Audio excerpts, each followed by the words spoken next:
Yo, what's up everybody? Welcome back to another episode where we dive into the most important events shaping our world today.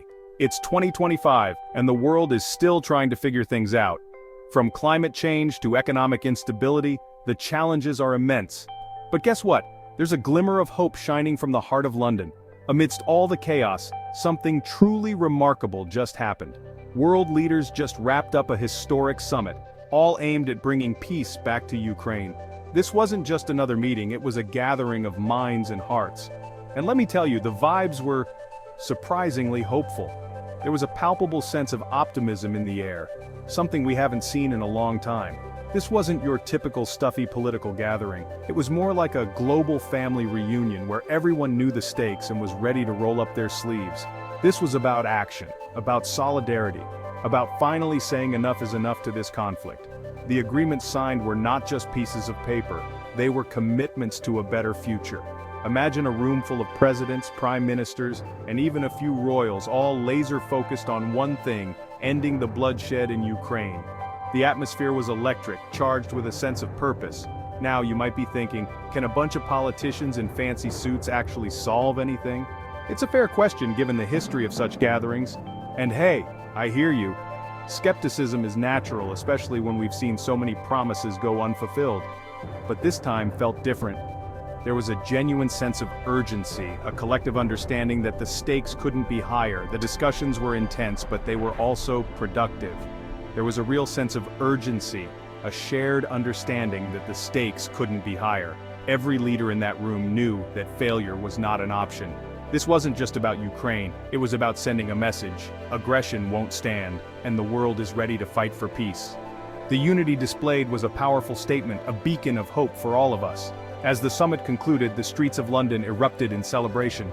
People from all walks of life came together, united in their hope for a peaceful future. It was a moment that reminded us all of the power of unity and the importance of never giving up on the pursuit of peace. The journey is far from over, but this summit was a significant step forward. So, as we move forward, let's keep this momentum going.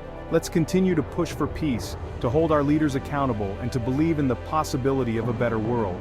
Because at the end of the day, peace is not just the absence of conflict, it's the presence of justice, equality, and understanding. And together, we can make it a reality.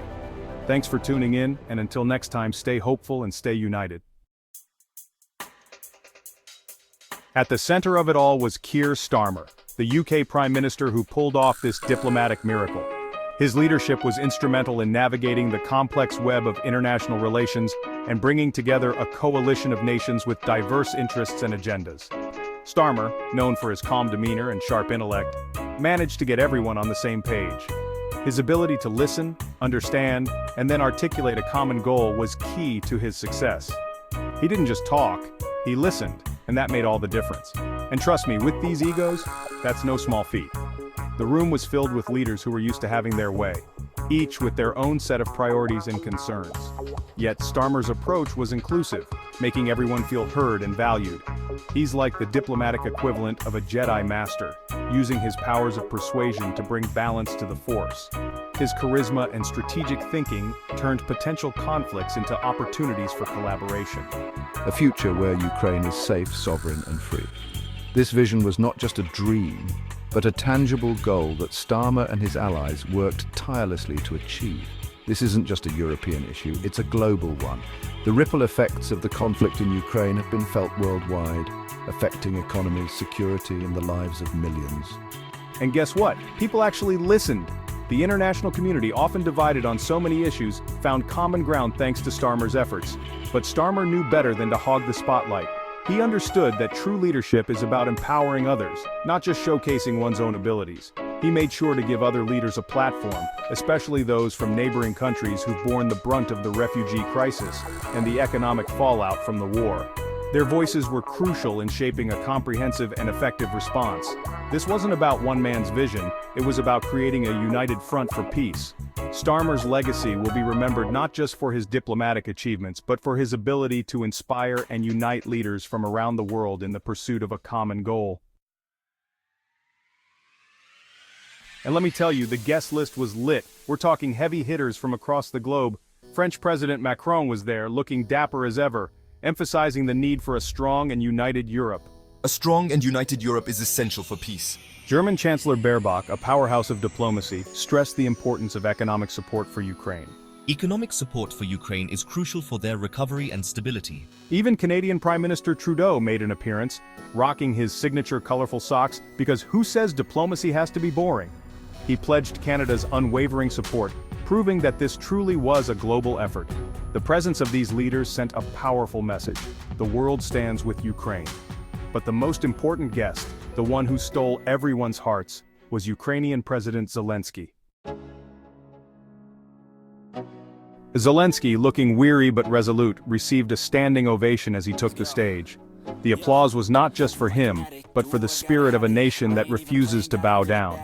He spoke with raw emotion about the suffering of his people, the countless lives disrupted, and the homes destroyed. His voice trembled as he recounted the stories of families torn apart. He highlighted the courage of his soldiers, who stand as the first line of defense against tyranny. These brave men and women, he said, are the embodiment of Ukraine's indomitable spirit. And yet, despite the hardships, his unwavering belief in Ukraine's future shone through. He spoke of a vision where peace and prosperity would return to his homeland. He wasn't there to beg for help. He was there to rally the world to action.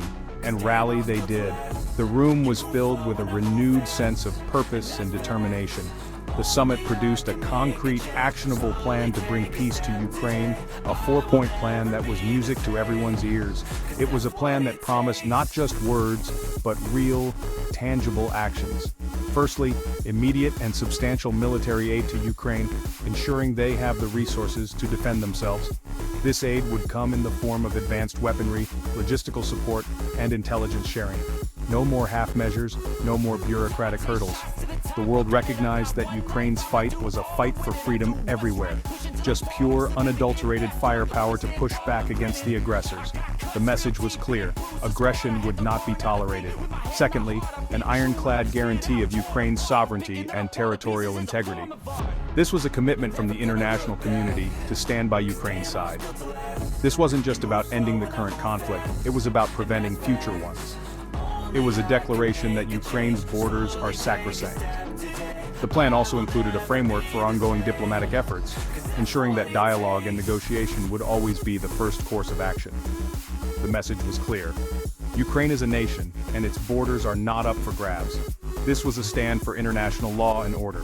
The 4-point plan was a beacon of hope, a promise that the world would not turn a blind eye to Ukraine's plight. It was a testament to the power of unity in the enduring human spirit.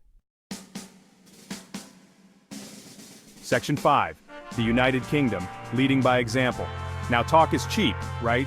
But the UK put their money where their mouth was, pledging a massive new package of financial and military aid to Ukraine. We're talking cutting-edge weaponry, humanitarian supplies, and enough cash to make even a rapper blush. We will stand with Ukraine every step of the way, Starmer declared to thunderous applause. And it wasn't just empty words. The UK committed to training Ukrainian troops, sharing intelligence, and providing long-term support to help rebuild the country. This wasn't just about charity, it was about strategic investment. The UK, along with its European partners, recognized that a strong, independent Ukraine was essential for regional stability. Section 6. Across the pond, America's role in the peace process. Now, you can't talk about global affairs without mentioning the big dog in the room, the United States of America. And let me tell you, things have gotten interesting. Remember Trump? Yeah, well, he's back. After a brief hiatus from politics, the Donald decided to throw his hat back into the ring. And wouldn't you know it, he won the 2024 election. I know, it's a lot to process. But here's the kicker. Trump and Zelenskyy actually seem to be getting along. They've met several times, and while the details are hush-hush, sources say they're working on some kind of peace deal. Look, I'm not saying it's going to be smooth sailing, there are still a lot of unknowns, but hey, stranger things have happened, right? Section 7, a new era of European defense. One thing's for sure, this whole Ukraine situation has been a wake-up call for Europe. For too long, they've relied on the US for their security. But with Trump back in charge and America's commitment to NATO looking shaky at best, European nations realize they need to step up their game, and that's exactly what they're doing. We're talking record-breaking defense budgets, joint military exercises, and a renewed focus on developing cutting-edge weapons systems. Germany, once hesitant to flex its military muscle, is now leading the charge, proving that even pacifist nations have their limits. This isn't about starting a new arms race, it's about deterring aggression. Europe is sending a clear message. We will defend ourselves, we will protect our allies, and we will not be bullied. Section 8. Ukraine's bright future. Now, I'm not gonna lie, the road ahead for Ukraine is gonna tough. Rebuilding a country after a war is no walk in the park. But amidst the rubble and the heartache, there's a glimmer of hope. The Ukrainian people are resilient, they're determined, and they're united in their desire for a better future. And with the support of the international community, they can rebuild their country stronger than ever before. Imagine a Ukraine where bombs have been replaced by bustling businesses, where tanks have given way to tractors, and where the sound of gunfire is a distant memory. A Ukraine where children can grow up without fear, where democracy thrives, and where the future is bright. Section 9. A hopeful conclusion, the power of unity.